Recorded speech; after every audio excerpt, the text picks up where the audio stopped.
Hello, how are you doing today? In this math lesson, we look solving polynomial equation, two method, graphing not so much, factoring. We factor two type factoring will be new today. Okay. 5-3 solving polynomial equation. Good. These box very much writing. Make sure you know zero product property. Make sure you know this. Yes. Write the equation in px equals 0 form. Then factor. Use zero product property. No S. 14 product property.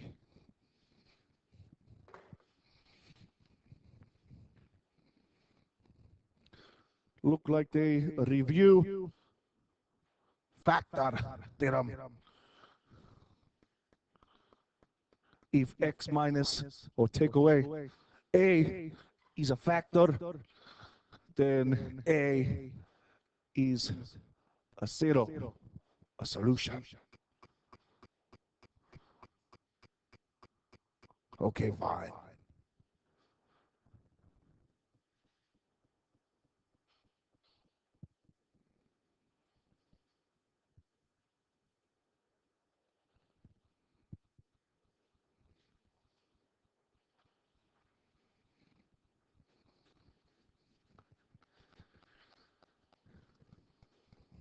Y'all like these examples they give you right there? Number A.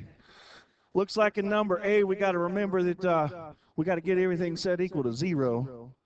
So that 3x is going to jump the fence, and when they jump the fence, you got to pay to fix it.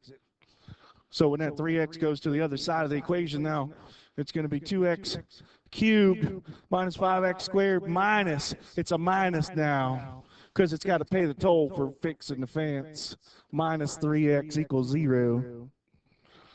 So now we're going to factor out a common denominator, not a common denominator, what are you saying? You're going to factor out a GCF of x.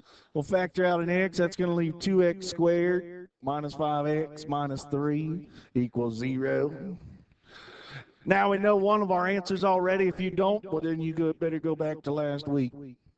One of the answers that's going to come from this factor right there is going to be 0. And if you can't factor 2x squared minus 5x minus 3, well, the magic x will help you.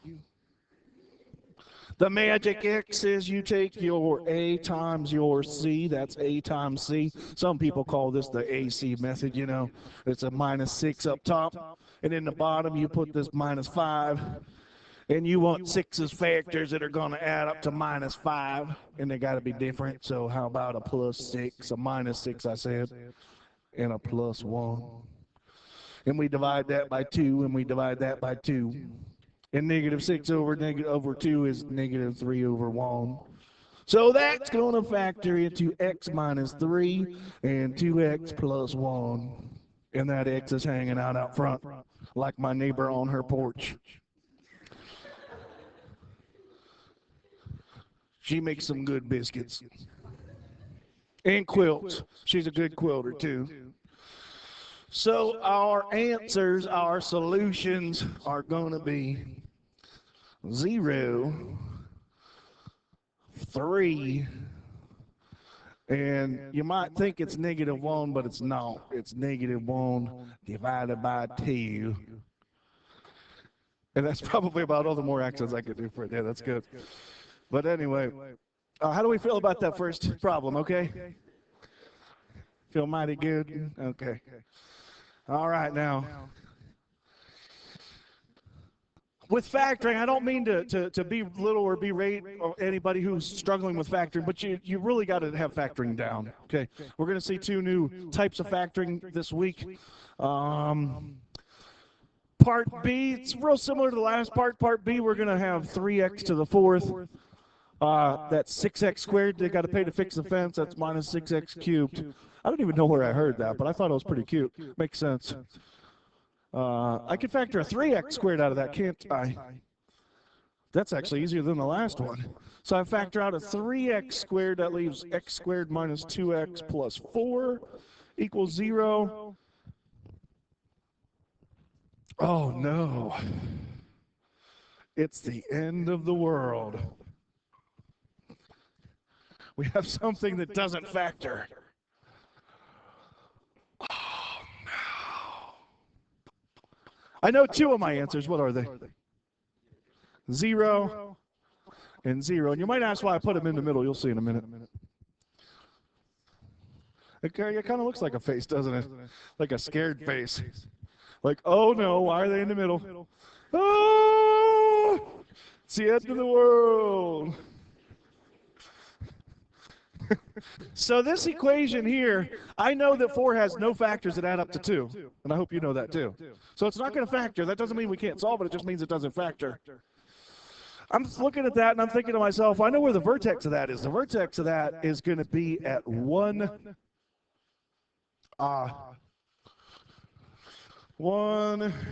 3. And it opens up, so that's not going to have any real answers. So the other two answers are going to be imaginary. Remember that one day when we talked about completing the square? I hope you didn't forget how to do that. I hope you didn't forget how to solve a quadratic equation by completing the square.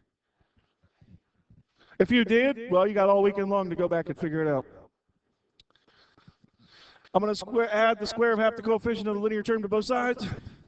My answer is going to be 1 plus or minus I rad 3. How'd you get that? Completing the square. You skipped too many steps. Okay, I'll fill them back in. So this is going to be, when you complete the square, you create a perfect square trinomial that factors into the square of a binomial. Negative 4 plus 1 is negative 3. We like binomial squareds because we can take their square root. We can take their square root, so we get x minus 1 equals plus or minus I rad 3, and then the rest is history. All right? So maybe it was pretty scary. Maybe the ghost faced was a good choice here. So it's 1 minus I rad 3, 0, and 0, and 1 plus I rad 3. And there they are. So you mean we got to know all the stuff from chapter 4? Well, not all of it, but a lot of it, yeah. I make the assumption that you didn't forget how to do that stuff. The book makes the assumption that you're still able to use the quadratic formula to solve quadratic equations, that you still know what a difference of 2 squares is. Because now we're going to look at the difference of 2 cubes, which is new. How we doing? Great? Good. All right, so they're talking about factoring. Here's some factor techniques. This will be up on Google Classroom. I wouldn't take the time to write all this down. It'll take too long. What they're saying is some factoring hints are, make sure you know how to factor out a GCF. Make sure you know how to factor quadratic trinomials with either the AC method or with the magic X or whatever. Make sure you can factor perfect square trinomials. Make sure you know the difference of 2 squares. And there's a new one here, and I'll show you the pattern. We'll look at the sum first. It's called the sum of 2 cubes. The sum of 2 cubes. It's a pattern, kind of like the difference of 2 squares, but a little bit different. I have trust issues, but if you follow the pattern works. Trust the pattern. It goes like this. If we have a cubed plus b cubed, when we factor it, it's going to factor into the product of a binomial, a linear binomial, in fact, times a quadratic trinomial.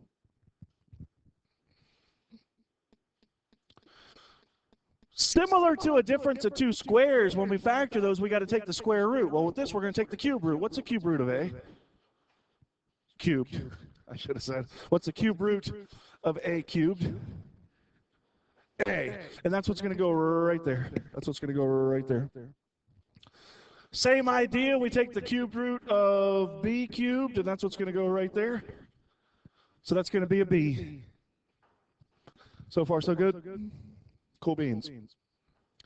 I could actually go for some 3-bean salad right now. The vinegary kind with the yellow green beans and the green beans. And I'm not a fan of the kidney bean, but with that vinegar sauce in it, it's all good. I can handle. So when we go from here to here, what we're going to do is we're going to be squaring. We're going to be squaring. So we square a, and when we square a, that gives us a squared. Similarly, we're going to be taking this b and squaring that, and that's what's going to go on the end. We're going to square that. So when we square b, we are going to get a b squared. What goes in the middle is kind of weird. It's so unusual. It reminds me of, I think I still have that somewhere in my archives. Nope, maybe I don't. Anyway, I had a picture of Carlton from the Fresh Prince of Bel-Air I used to use, and he's dancing to that. It's so unusual to be loved by anyone. Do, do, do, do, do, do. So anyway, AB goes in the middle. AB goes in the middle.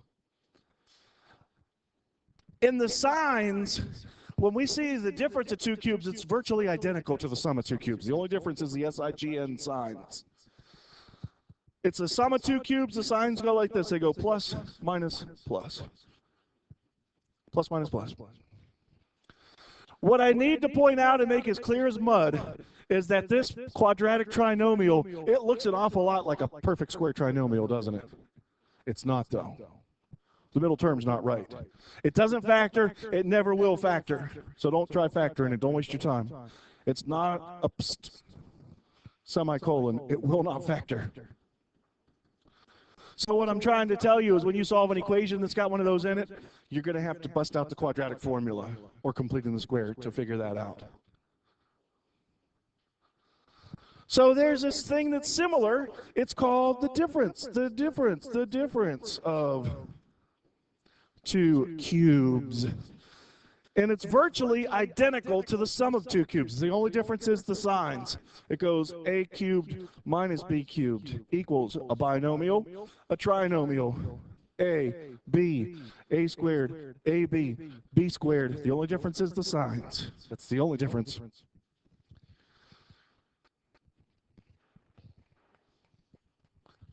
And just like it was true before, this thing is not a perfect square trinomial and it won't factor, so don't waste your time.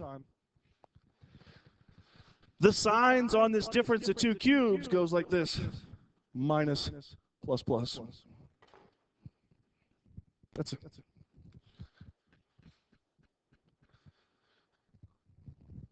So that's something that you're going to have to devote to your memory banks, because in pre-calculus, when you take your quiz over Unit 2, it's going to be on there, and you're going to have to know that. You're going to have that memorized. Ready to put this in action? Ready or not? Here we go. I'm going to skip over A. That one's quasi-quadratic. That one's quasi-quadratic.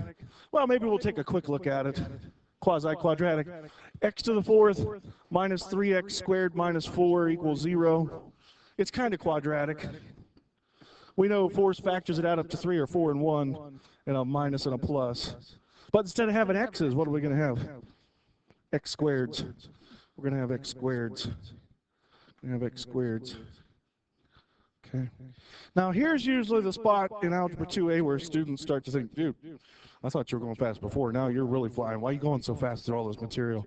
Because you should be able to solve these in your head, if I'm being honest. You should know all 4 solutions in your head from there. You shouldn't have to write out x squared plus 1 equals. If you do, it's fine, but you should be able to figure those out in your head.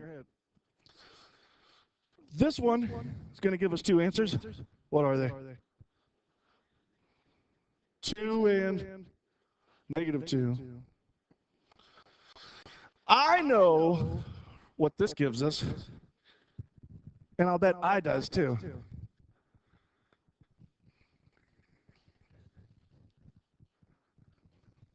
I know what those R, and I'll bet I does too. Oh, you mean we got to remember that stuff from chapter 4? Yeah. Yeah, math is sequential. X squared plus 1 equals 0. X squared equals negative 1. Take the square root. What's the square root of negative 1? It's I. Right? Got to know it. How do we feel about example 2A? All right.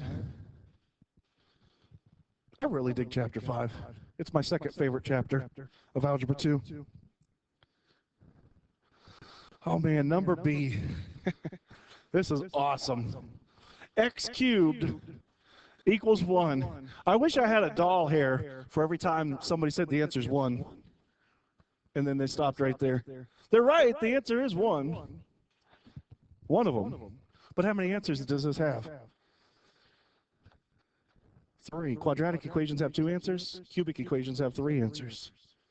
We're actually going to study that in the 5th or 6th section of the chapter. It's called the fundamental theorem of algebra. It says whatever the degree is, there's that many answers.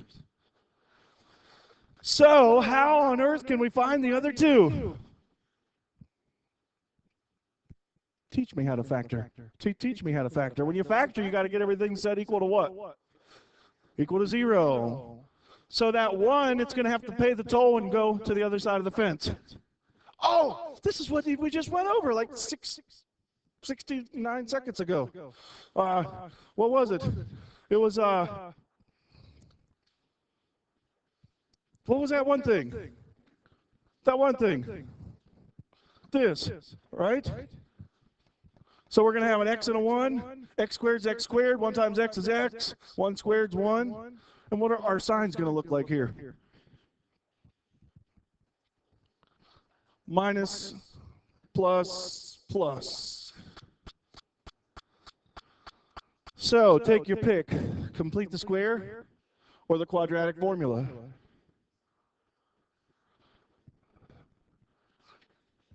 Completing the square, you're going to have fractions. I'm going to use a quadratic formula on this, believe it or not. As much as I hate it. X equals negative 1 plus or minus the square root of 1 squared minus 4 times 1 times 1 all over 2 times 1. So that's going to be negative 1 plus or minus, I said negative 1. I said negative 1 plus or minus. 1 minus 4 is minus 3, so that's going to be I rad 3, right? All over 2. Now, when we're dealing with complex numbers, do you remember standard form of a complex number?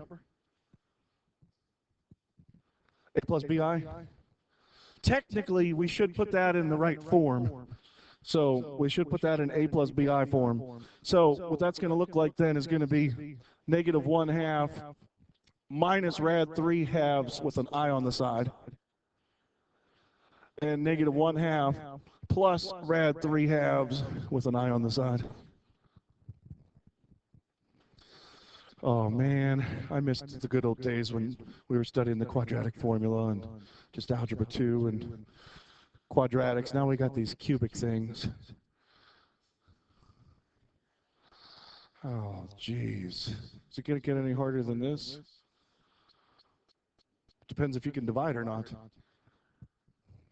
And we'll talk about dividing next week. So it's been real. It's been fun. I hope it's been educational. I'm going to give you some exercises for you to try over the weekend, and I'll see you next time. Good.